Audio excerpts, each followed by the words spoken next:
guys, it's me again. I'm here so sick, so I hope your finals week is going better than mine, but I'm almost done, so that's good.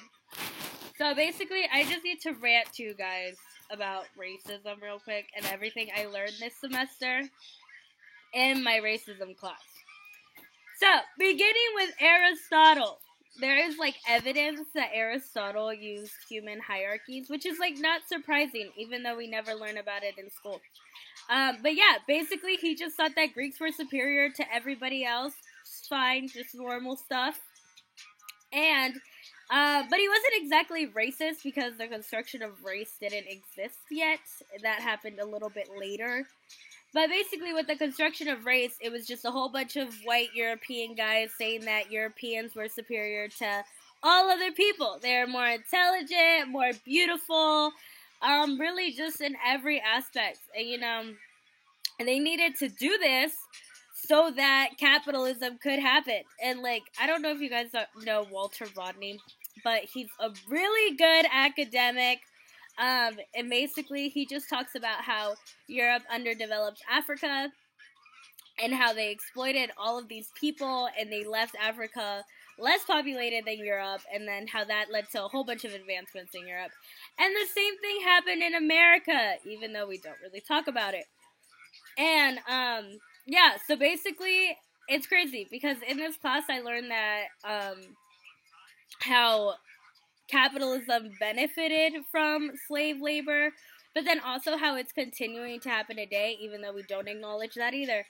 But yeah, it's just mass incarceration is still a thing, and we're still exploiting all these prisoners for their labor, and these prisoners are black and brown people, and that's another thing we still don't talk about. So basically, for my final, my professor asked the question, can we keep these racist systems and eliminate racial hierarchies? And I said no, we can't, just because these systems racism is embedded within these systems. You know what I mean?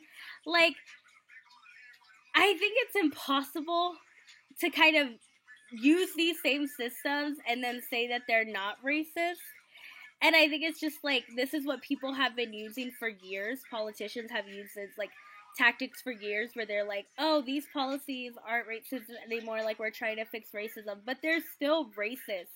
And in my class we talked a lot about the emergence of colorblind racism and the emergence of white fragility, and basically it's all because we don't know how to talk about race here, and it's such an important thing.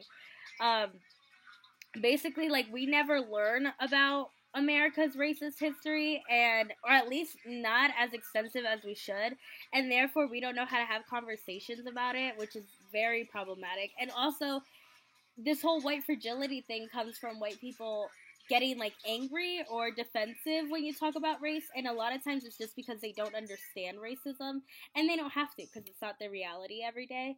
But also it's just it's unfair to people of color, yes, because we shouldn't be the educators. But also, if you taught white people to acknowledge their violent racist history, that's America was literally founded on genocide and the killing of native people and theft, then it wouldn't be such a big deal.